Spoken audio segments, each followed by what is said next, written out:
स्तब्ध हूं। क्या बोलूं? नहीं, क्या कहूं? दिन ब दिन कोई ना कोई घटना घटती रहती है। पता है ना आपको? नहीं, आपको ये अच्छी तरह से पता है ना कि देश में बहुत बड़ी पनौती छा गई है। किसी न किसी परिवार पर कोई ना कोई विपत्ति, आपत्ति, बर्बादी आती ही रहती है। पूरे भारत पर हाथरस का कांड अभी हम सब भूले ही नहीं थे। तब एक और घटना बदायूं की आप सबने सुना ही होगा। 50 साल की एक महिला जिसके साथ गैंगरेप होता है, वो भी कहां? हाँ, मंदिर में। कहां? मंदिर में। नहीं, हमेशा लोग कहते हैं ना, मन की शांति के लिए मंदिर जाओ, भगवान आशीर्वाद देंगे। भगवाधारी जो बैठे होंगे बिल्कुल सत्यवादी संत बनकर, वो हमें आशीर्वाद देंगे, हमारा जीवन सफल हो जाएगा, जीवन सुखी हो जाएगा, ये सब कहते हैं ना। ऐसा है क्या? नहीं, अगर ऐसा होता तो मंदिर का ही एक पुजारी भाई भगवाधारण पुजारी करता है ना, मंदिर का ही एक पुजारी एक महिला का गैंगरेप करता है अपने साथियों को बुलाकर। सिर्फ गैंगरेप ही नहीं, प्राइवेट पार्ट्स में रॉड डाल देता है, पेट तक रॉड डाल देता है, फिर हड्डी तोड़ देता है, संतुष्टि नहीं मिलती तो पसली तोड़ देता है, जान से मार देता है। मंदिर का वो पुजारी, और नाम क्या? सत्यनारायण दास। सत्यनारायण दास। नारायण तो हिंदुओं में भगवान का नाम है ना। ऐसे नाम धारण कर भगवा धारण करके मंदिर में बैठकर इतना बड़ा मन में राक्षस पालकर किसी की जीवन, किसी का जिंदगी बर्बाद कर देता है, और फिर कोई कार्रवाई भी नहीं। भाई क्यों? हिंदू है ना, हिंदू है, फिर प्लस भगवाधारी है, प्लस मंदिर का पुजारी है। गलत तो हो ही नहीं सकता। क्यों? भगवा धारण किया है ना, सत्यवादी हरिश्चंद्र बन के बैठा है भाई, गलत तो नहीं हो सकता। लेकिन क्या ये ऐसा है?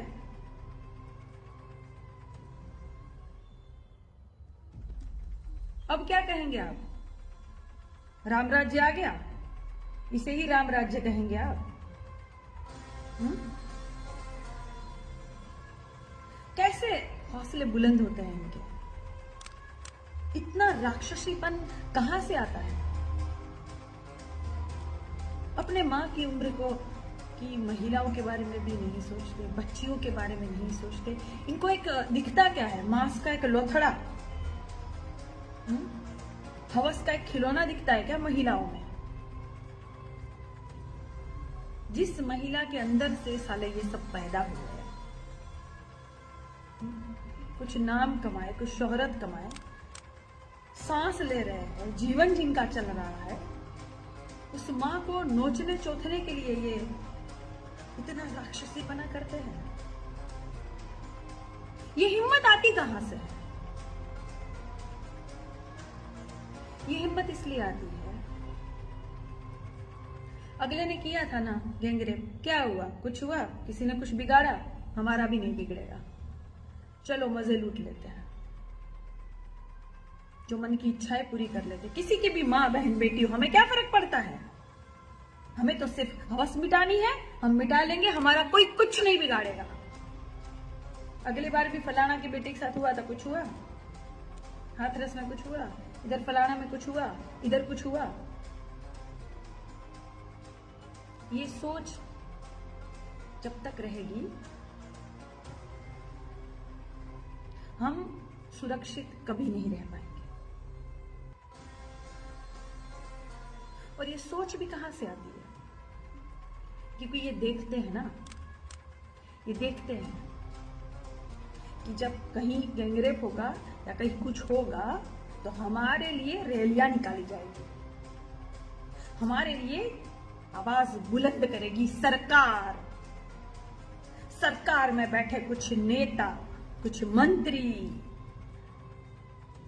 हमारे लिए रैलियां निकालेंगे, हमारे लिए आवाज बुलंद करेंगे, हम बचा लिए जाएंगे, कुछ नहीं होगा। इसीलिए ये इनकी हिम्मत बढ़ती है, इसीलिए बढ़ती है।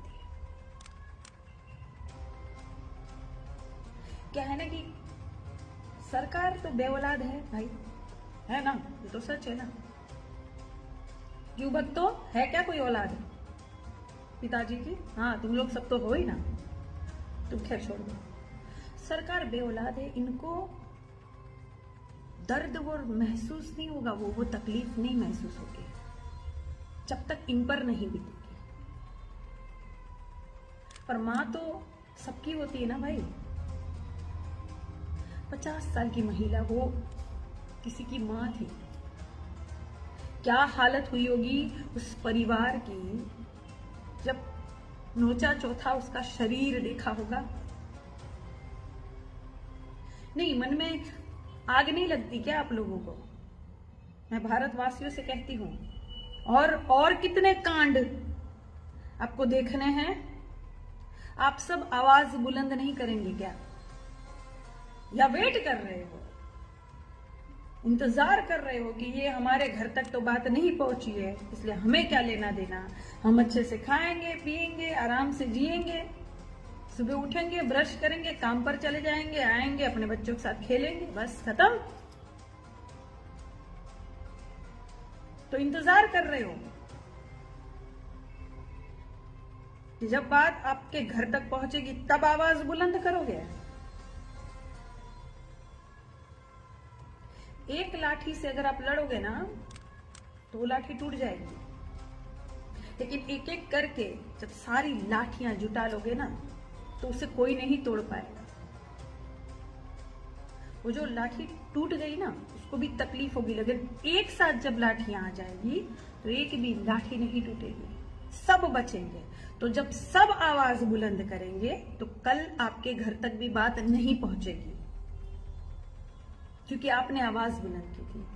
और दूसरी बात, जब तुम्हारे बच्चे बड़े होकर कभी इस बारे में बात करेंगे कि वहां जब ये बात हुई थी, ये कांड हुआ था, तो पापा आप क्या कर रहे थे, माँ आप क्या कर रही थी, तो आप क्या कहोगे, आप क्या जवाब दोगे? कि मैं तो चुपचाप बैठ गई थी, मैं चुपचाप बैठ गया था भाई अपना परिवार देखकर। शर्म आएगी आपको कि तब आपने आवाज नहीं उठाई थी। जब कहीं कुछ गलत हो रहा था तब आपने मुंह से शब्द भी नहीं कहा, तमाशा देख रहे थे आप।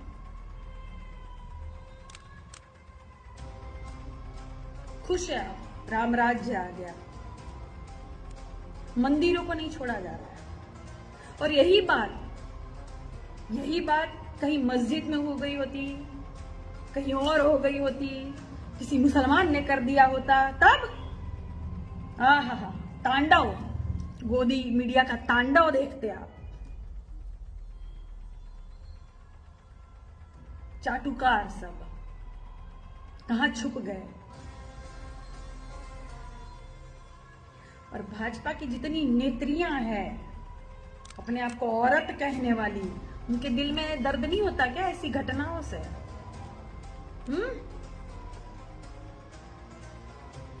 कुछ लोग बेऔलाद हैं, सारे बेऔलाद है क्या?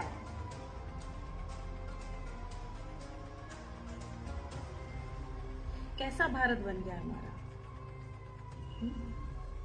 प्रशासन जो नौकरशाह होता है, हम जनता जो हम सब मालिक होते हैं, और हमारा प्रतिनिधित्व करने वाला हमारा सेवक होता है। प्रधानमंत्री जी कहते हैं ना, वे प्रधान सेवक हों। हाँ, तो ये सब रक्षा करने के लिए बने होते हैं ना, उनकी जिम्मेदारी है ना। क्यों?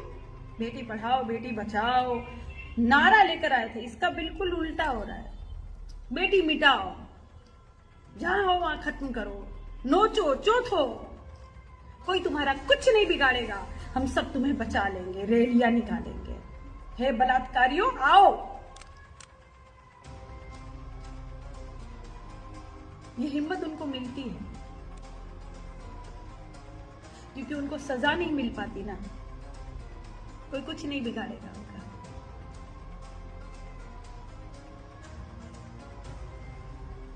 उत्तर प्रदेश संभल नहीं रहा बाबा आपसे, उसकी हिम्मत बढ़ गई पुजारी की। मेरा नेता भगवाधारी है, मैं भी भगवाधारी हूं, कुछ भी करूंगा, मेरा कोई कुछ नहीं बिगाड़ेगा। और इसीलिए तो पुलिस भी नहीं साथ दे रही थी। अरे बाप रे, हिंदू है, ऐसा कैसे? हिंदू तो गलत हो ही नहीं सकता भाई, दूध का धुला एकदम। इसलिए पुलिस ने भी साथ नहीं दिया 40-48 घंटे तक। उसके बाद जब पोस्टमार्टम हुआ तब ये बात पता चली, नहीं तो कह दिया गया था कि अरे कुएं में कूद के मर गई, होगा कुछ घर में झगड़ा। क्यों भाई? वो तो मंदिर में पूजा करने गई थी ना, खेतों में तो नहीं गई थी।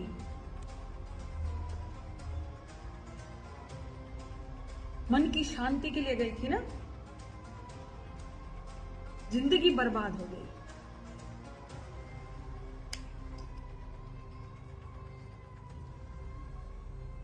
और अब आप सब सोचते हैं कि आवाज ना उठाए, बोले ना, तो भाई ये हमसे नहीं होगा।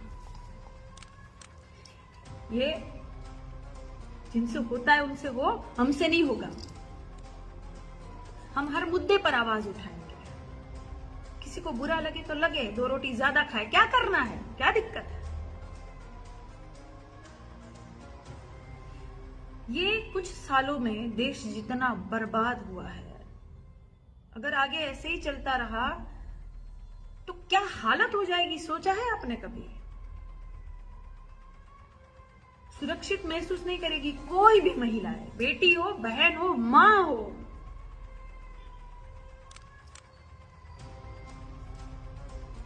भाजपा के कुछ नेता की सोच देखी आप लोगों ने, कितनी घटिया सोच है इनकी महिला के प्रति। कहीं सुरक्षित नहीं रहेगी महिलाएं। कोख में भी बेटी होगी ना, कोख में भी अगर पुत्री होगी, बेटी होगी, तो अंदर से भी वो बोलेगी कि हे मां, तू मुझको जन्म न देना मां, आई तो जी ना पाऊंगी, आई तो जी ना पाऊंगी, इसलिए तू मुझे जन्म मत देना मां। मैं आऊंगी तो जी नहीं पाऊंगी, नोचा जाऊंगी, चौथा जाऊंगी। कोई अगला जिसे मैं जानती भी नहीं हूं, जिसने कुछ भी नहीं किया होगा मेरे लिए, कोई योगदान नहीं होगा मेरे जीवन में उसका, तब भी मुझे नोच तो देगा, जिंदगी बर्बाद कर देगा मेरी। और मां तुम कुछ नहीं कर पाओगी, क्योंकि सत्ता में बैठे लोग जो है ना, वो खुद बेऔलाद है, उनको तकलीफ ही नहीं होगी, उनको कोई फर्क नहीं पड़ेगा। कुर्सी से चिपक के बैठे हैं ना, कुर्सी प्यारी होगी मां, किसी के जीवन की इनको कोई कीमत ही नहीं होगी, क्योंकि कुछ 2% के लोग इनका साथ देंगे।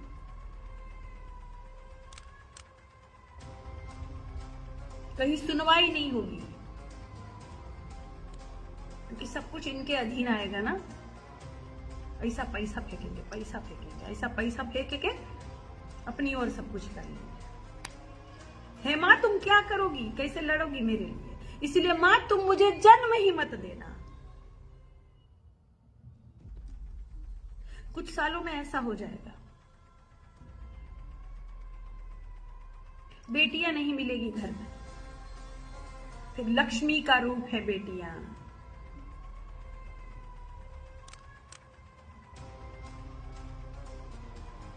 ढूंढना फिर।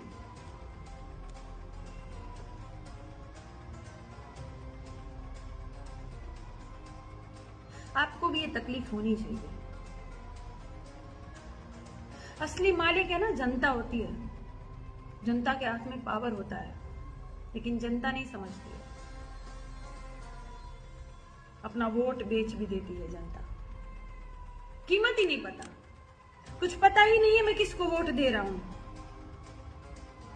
अगला कहीं रक्षक बन के आ रहा है वोट मांगने, कल भक्षक न बन जाए, मेरी ही बिटिया को उठा के न ले जाए मैं जिसे वोट दे रहा हूं। ये कुछ पता ही नहीं, सेंस नहीं, शिक्षा ही नहीं, बुद्धि नहीं, दे दिया वोट खिलौना समझ के। तू किसको वोट दे रहा है रे? मैं उसको दे रहा हूं। हाँ चल मैं भी तेरे साथ उसी को देता हूं। अरे खुद की बुद्धि से विवेक से तो काम कर भाई, खाना नहीं खा रहा तू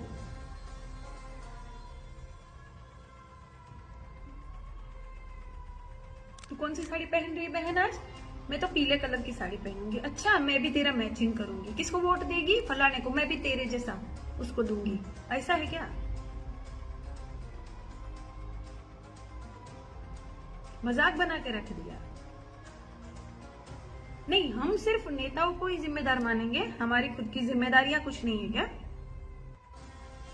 हमारी भी जिम्मेदारी बनती है। भारत हमारा घर है, हमारा परिवार है।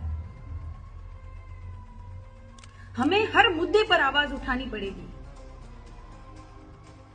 और आवाज भी इसीलिए उठाओगे कि भाई खुद का स्वार्थीपन से कि तुम्हें अपना घर बचाना है तो तुम्हें दूसरे के लिए भी आवाज उठानी पड़ेगी। ये पूरा भारत हमारा घर है, सब हमारे अपने हैं भाई। जातियों के नाम पर, धर्म के नाम पर बटो मत। वो मंदिर का पुजारी था और नाम था सत्यनारायण, भगवान का नाम होता है वो। भगवा धारण करके नीच काम करके चला गया, और अब खोज भी नहीं पा रही है पुलिस। वाह पुलिस वाह, प्रशासन, क्या बात है, क्या बात है। एक जूता बेचने वाले को अरेस्ट कर लेते हो, अब खुद की बुद्धि और विवेक तो है नहीं, और उसको अरेस्ट नहीं कर पा रहे हो। क्यों? भगवा धारण करके भागा है ना, भागने दो भाई, हिंदू है ना, गलत तो हो ही नहीं सकता।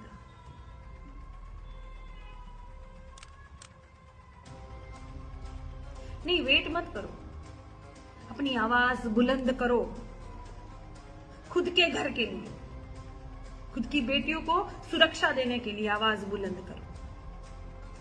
कहते हैं ना कि कर भला तो हो भला। जब आप किसी के लिए आवाज बुलंद करेंगे तो आपके लिए आवाज उठेगी,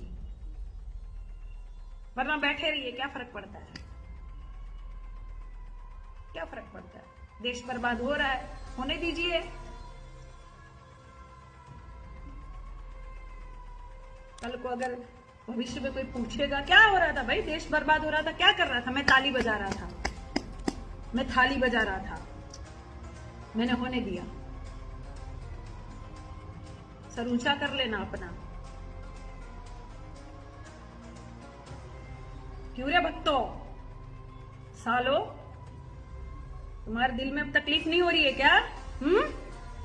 चिल्ला नहीं पा रहे हो? अरे बेचारे, हाँ कोई मुसलमान नहीं मिला ना, हिंदू मिल गया, भगवाधारी मंदिर में कांड करके चला गया। अरे बाप रे, सांप सूंघ गया क्या सालो तुम लोगों को? निकलो ना बिल से। मैं देख रही हूं जितनी महिलाएं या पुरुष जितने आवाज उठा रहे उनको भी इस साले गाली देते हैं। इनके घर तक बात पहुंची नहीं है ना, इसीलिए।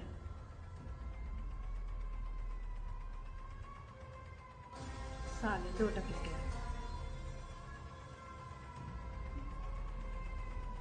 उनको उल्टा गाली दे रहे हैं। मतलब किसी महिला के लिए आप आवाज उठा रहे हो, किसी और के लिए जिसको आप जानते नहीं हो, अपना भारत अपना परिवार समझकर किसी के लिए आप आवाज उठा रहे हो, तो साले इनको भी गाली देंगे। बेचारे यही सीखे है ना, गोबर साले।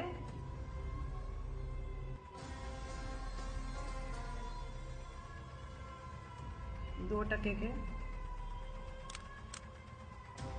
आप ये बिल्कुल मत सोचिएगा भारतवासियों, मैं ये कहती हूं आवाज बुलंद कीजिए जुर्म के खिलाफ, वीडियो के माध्यम से, चाहे कैसे भी आवाज बुलंद कीजिए, सवाल पूछिए जो सत्ता में बैठे हैं। ऐसे 2 टके के आएंगे और चले जाएंगे, इनकी फिक्र मत कीजिएगा।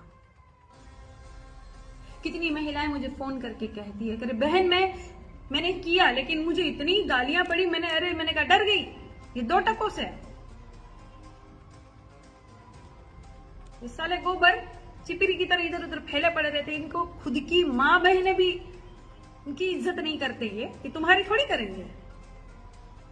इनको तो मिर्ची लगेगी, तकलीफ होगी तो बोलेंगे, फड़फड़ाएंगे, फड़फड़ाने दो इनको, इनकी वही औकात है, ये कीड़े हैं, इनसे डर जाओगी क्या? कल को कुछ होगा तो क्या चुपचाप बैठी रहोगी, आवाज बुलंद नहीं करोगी क्या? डर लगेगा, अरे क्या बोलेंगे, अरे क्या कहेंगे लोग, यही है सबसे बड़ा रोग, यही है सबसे बड़ा रोग। तो ये बिल्कुल मत सोचो कि कोई तुम्हें गाली दे रहा है या कोई तुम्हें धमका रहा है, भड़का रहा है, अरे खुद के लिए आवाज उठाओ। ऐसे कीड़े आते रहेंगे और जाते रहेंगे, इनकी कोई औकात थोड़ी है, कोई जानता है इनको?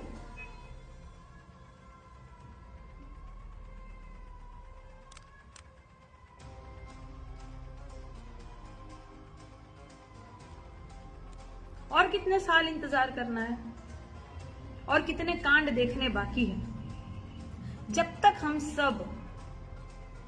सब मिलकर एक नहीं होंगे, हम सवाल नहीं पूछेंगे सत्ता से, तब तक कोई मतलब नहीं है।